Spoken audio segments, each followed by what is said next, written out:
Entonces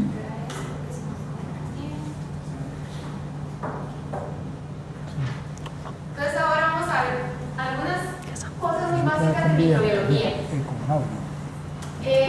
A ver, ¿qué es un microorganismo? ¿Quién me dice que es un microorganismo?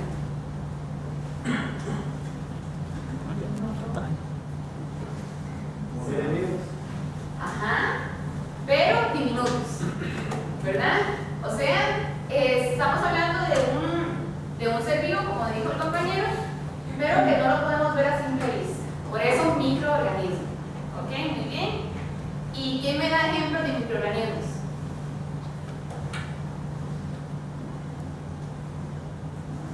Bacterias. Muy bien, bacterias. ¿Qué más puede? Hongos. Virus. Ajá, muy bien. Ah, perfecto. Bacterias. Levaduras, que es un tipo de hongo. Virus. Parásitos. Bueno, parásitos hay grandes y hay pequeños, ¿verdad? Entonces hay algunos que sí son micro.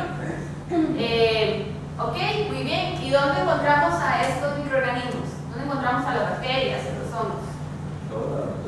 Ah, muy bien. Son ubicuos, ¿verdad? Eso quiere decir, ubicuos es que están en todo lado, casi que omnipresentes, ¿verdad? Entonces los vamos a encontrar pues en el suelo, en el agua, en la piel de nosotros y de los animales, en la boca igual que nosotros y los animales, y intestinos, y por supuesto en los alimentos. ¿Ok? Ahora vamos a ver. Bueno, eso digamos para hacer uno puede hacer una prueba de omnipresencia simplemente dejando una placa de cultivo aquí o en el lugar que ustedes quieran, la se deja unos 10 minutos y cuando la ponemos a incubar vamos a encontrar algo como esto. Cada puntito de estos, blancos, negros, rosados, etc., es una bacteria. O bueno, es lo que se conoce como una unidad formadora de colonias. Es una colonia bacteriana. Entonces siempre está en todo lado. Ok, ¿y qué necesitan, enfocándonos en las bacterias, qué necesitan las bacterias para multiplicarse? Ajá, pero con eso ¿cómo qué? Humedad. Ajá, muy bien, humedad, temperatura, ¿qué más? pH, muy bien. ¿Qué más me dijeron? Pues sí, el tiempo, porque el tiempo puede ser que esté a una temperatura que le guste a esa bacteria, por un tiempo determinado, pues va a crecer. ¿Qué más? pH, ajá, ¿qué más me dijeron? Acidez. Ajá, el pH es la acidez. Materia orgánica. Muy bien, los nutrientes. Es que la que sigue ya no sé qué. ¿Qué más? Oxígeno, ¿verdad? Ok, así como nosotros necesitamos oxígeno, las bacterias, algunas también necesitan oxígeno. La concentración de sales y la presencia de nutrientes. Entonces, de aquí nosotros podemos discernir, conociendo la bacteria como tal, qué es lo que le va a gustar a esa bacteria para poder crecer y multiplicarse, ¿verdad? Hay algunas que, por ejemplo, digamos con temperatura, hay algunas bacterias que pueden sobrevivir a temperaturas bajas, sobrevivir y multiplicarse, ¿verdad? La mayoría de bacterias tienen una zona de confort en que crecen, se multiplican, más o menos como entre 15 grados a 30 grados, la mayoría. Pero sí hay algunas que pueden permanecer y multiplicarse inclusive a 0 grados. Así como hay otras que pueden multiplicarse a 50 grados centígrados. Pero esas son las menos. También hay bacterias que no necesitan oxígeno. Son las conocidas anaerobias, ¿verdad? Como tal vez ustedes han usado el Clostridium. La mayoría de los Clostridium son bacterias anaerobias. Y hay otras que se pueden adaptar. Entonces, digamos, hay momentos en que tal vez la concentración de oxígeno disminuye, por ejemplo, si están empacados al vacío. Entonces, ellas normalmente son aerobias, normalmente respiran oxígeno, pero al estar empacadas al vacío, ¿verdad? Donde no hay una limitación de oxígeno, pueden adaptarse y pueden vivir sin oxígeno. Entonces, esas son algunas consideraciones que uno tiene que tomar en cuenta, sobre todo para los medios de conservación de los alimentos.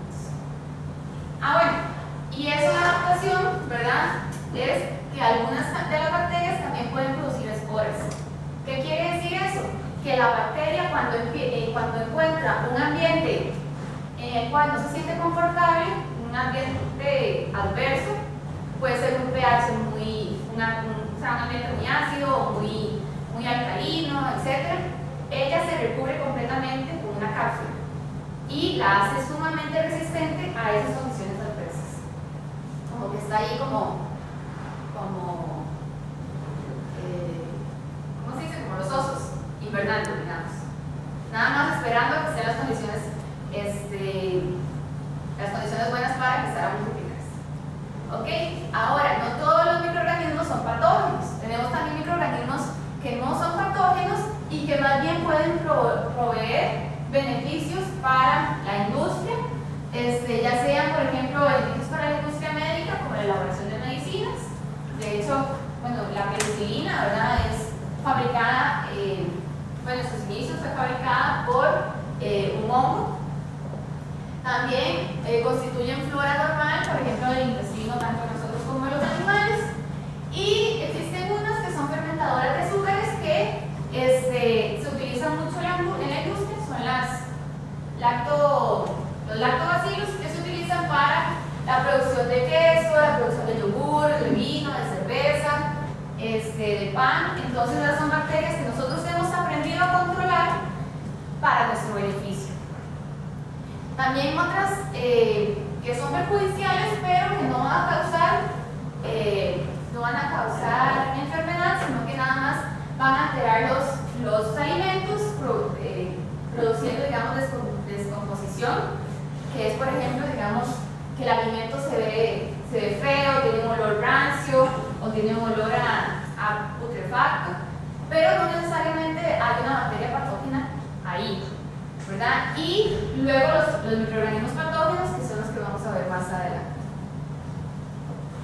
Ok, entonces, ¿a qué quiero ir con esto? Que cuando nosotros damos un alimento que está bueno, que nosotros pensamos que está bueno, no necesariamente lo está, ¿verdad? Como, por ejemplo, si yo dejo acá una rebanada de queso durante toda la mañana a una temperatura de 30 grados, tal vez yo llego y la huelo y me huela normal, queso normal, pero ya ahí pudo haber crecimiento de bacterias patógenas que no me van a dar alteraciones organolépticas, ¿verdad? Entonces sí hay que tener mucho cuidado, no lo estamos viendo, ni vamos a ver una señal de que ahí hubo crecimiento patógeno. También hay otros factores que alteran los alimentos que no son bacterianos. Entonces, muchas veces podemos tener, digamos, a una temperatura adecuada y condiciones adecuadas, pero van a haber alteraciones como oxidación de lípidos, por ejemplo, cuando algo huele rancio, eso es que hay oxidación de lípidos, que hay un cambio de color, ¿verdad? Como por ejemplo el de la manzana, o ya la carne vieja que aunque esté refrigerada va cambiando de color, ¿verdad? Entonces eso no necesariamente es por bacterias. Y otros factores, ¿verdad? Que ya sí se los mencioné, pero ya digamos sería como las plagas, golpes o la luz, que también pueden afectar los alimentos. Ok, entonces hay algunos métodos de conservación que ya ustedes conocen que se relacionan, digamos, con algunos tipos de alimentos, pero los más importantes, obviamente en el caso de ustedes, y con los que nosotros podemos jugar o valernos, es la temperatura, ¿verdad? La temperatura, sobre todo, digamos, de refrigeración, que es más o menos es menos de 4 grados, y la congelación, que por lo menos tiene que ser a menos 18 grados, eso ustedes ya lo conocen. También con algunos productos químicos, ¿verdad? Como lo que se utilizan en las plantas, que es el ácido peracético a una concentración definida. Ok, ahora vamos a ver algunos conceptos relacionados con microbiología de alimentos. Ok, inocuidad, ¿verdad? Que ustedes ya conocen, o espero que conozcan. ¿Alguien me puede decir qué es inocuidad?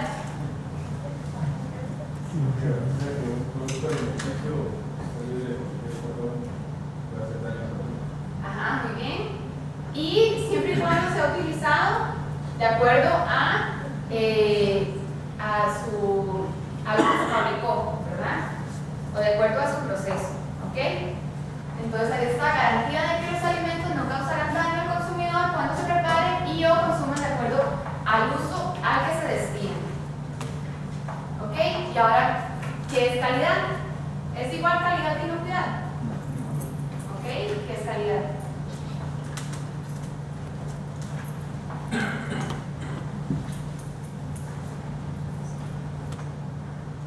No todos.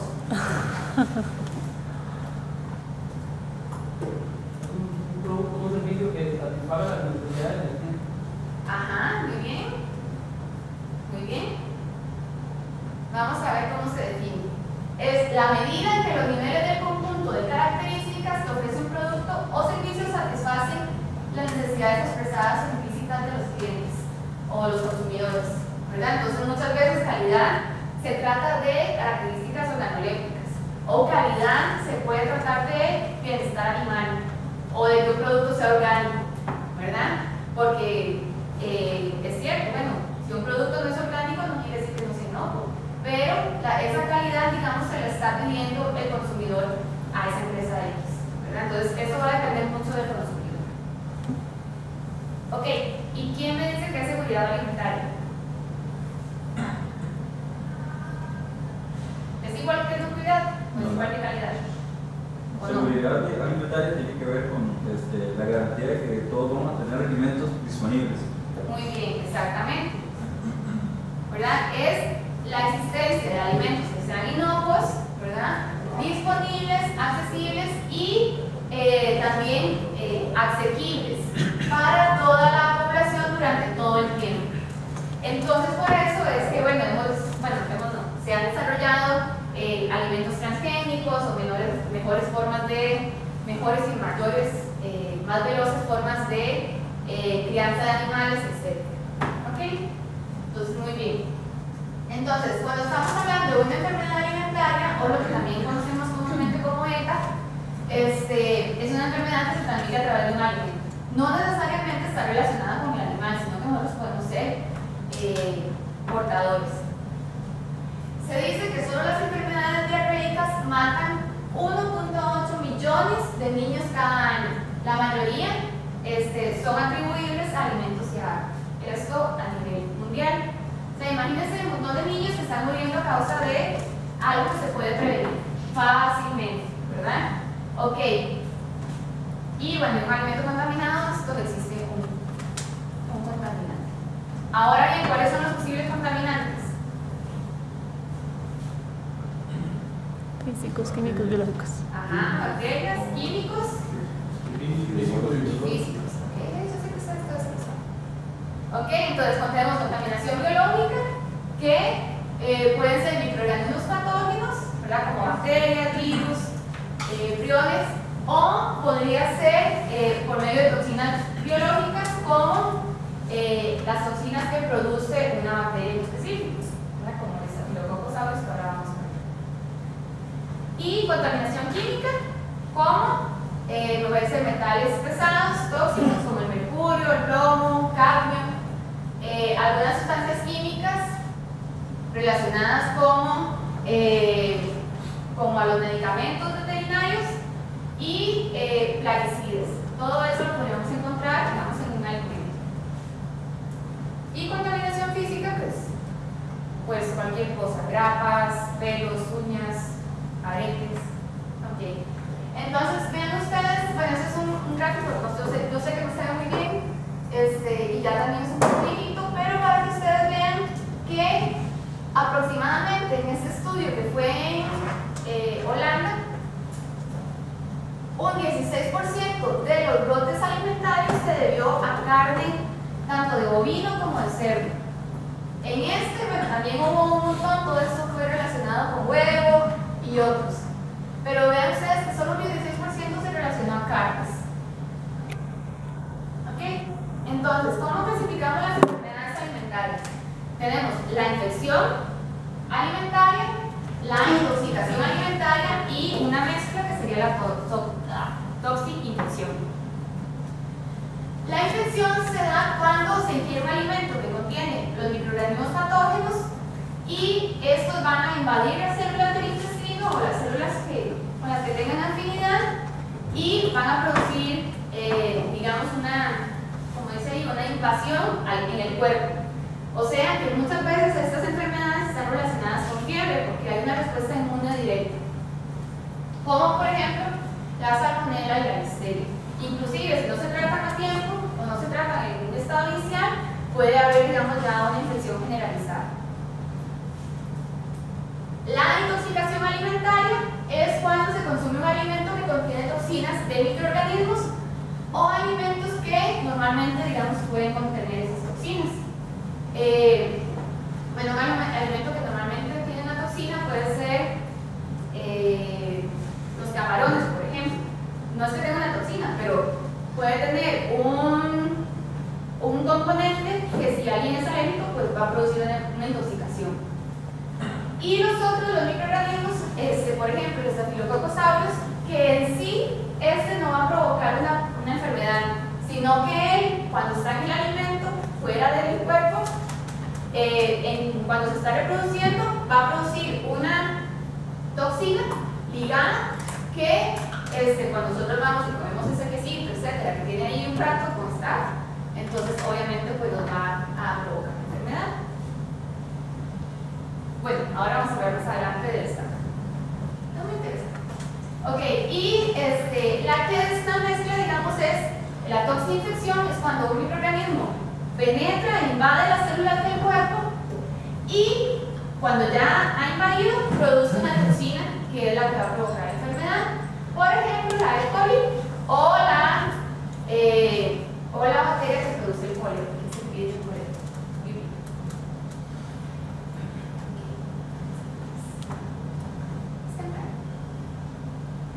Ok, entonces para que tengan una idea de por qué también, ya les hablé de las diarreas en niños, pero también para que vean la magnitud de las enfermedades atribuidas a alimentos. No sé si logran ver, pero bueno, en Estados Unidos, bueno, a mí tengo que decirles que muchos de los datos son de Estados Unidos o de países desarrollados. Lamentablemente, la vigilancia epidemiológica, por lo menos de ese tipo de patologías en países como el nuestro, es nula, ¿verdad? Y ustedes me van a dar razón, que, por ejemplo, cuando ustedes tienen una enfermedad, ya sea una gripe o una diarrea, en la que ustedes saben que quedándose en la casa y tomando líquido o se toman una pastilla y no van al servicio de salud y no pasa nada, porque nadie se lo cuenta, ¿verdad? Entonces, cuando si eso pasa aquí, también pasa en Estados Unidos, nada más que en Estados Unidos la gente es como más delicada y siempre va. Pero lo que les quiero decir es que las patologías relacionadas con los alimentos muchas veces pasan desapercibidas y no tenemos un número real de qué tanto afecta a la población. Ok, entonces en Estados Unidos 31 patógenos relacionados con alimentos causaron 9 millones de episodios, o sea, 9 millones de personas tuvieron diarrea ese año, resultando en casi 56,000 hospitalizaciones y por lo menos 1.351 defunciones. O sea, no es jugando, digamos. Puede ser un montón de gente que se enferma, pero igual hay muertes por eso, sobre todo de niños o personas, adultos mayores, que normalmente son los que tienen las defensas más bajas, mujeres embarazadas, personas con cáncer. Y se hizo una estimación de que por lo menos 1 de 4 estadounidenses padecerán una afección gastrointestinal por año. Por lo menos una en Estados Unidos. Yo no sé si ustedes se pueden a pensar en lo que lleva el año cuando se tenido, ¿verdad? Yo sé que yo no sé. Entonces, para que vean, digamos que o sea, no estamos libres de eso. Y eso que yo doy clases de esto y que yo me cuido, pero se nos da, ¿verdad? Entonces, es súper delicado. Ok,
bacterias. O sea, son brotes o sí, brotes, grupos de personas que se enfermaron por bacterias por alimentos. Entonces, son las que han sido más difíciles de controlar, digamos, a nivel de la historia, o las que más fácilmente se reproducen. Ok, bueno, eso lo voy a hacer. Ahora lo puedo ver. En el ciclo de transmisión de la mayoría de bacterias, el manipulador de alimentos es el que tiene, digamos, como un papel principal. Porque, bueno, puede ser que un animal ya de por sí tenga una bacteria, pero si se trata y se manipula de la forma correcta, no vamos a vamos a disminuir el riesgo de que haya un peligro al final de la cadena o de que vaya a enfermar a una persona. ¿Y quiénes son los manipuladores? Son ustedes, somos los médicos veterinarios, la gente que trabaja en planta, y nosotros puede ser desde el tracto respiratorio, ¿verdad? Puede ser por medio de estornudos o por medio de que nos tocamos la nariz, etc. Podemos contaminar por medio de la piel, o manos mal lavadas, etc. Y también por medio del tracto gastrointestinal, que obviamente pues también sería lo que llamamos nosotros una transmisión fecal oral, ¿verdad? En donde también ha habido un lavado de manos deficiente. Todo eso puede llegar a tener contacto con los alimentos y posteriormente, cuando el consumidor lo ingiere, pues se renueva el ciclo y así es como no se eliminan las enfermedades.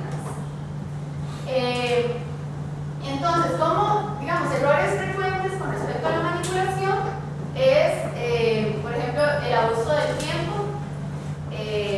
a una temperatura no aceptable o la ruptura de la cadena de frío, la mala higiene personal de nosotros o los colaboradores de la empresa, contaminación cruzada, que es muy frecuente, ahora vamos a ver,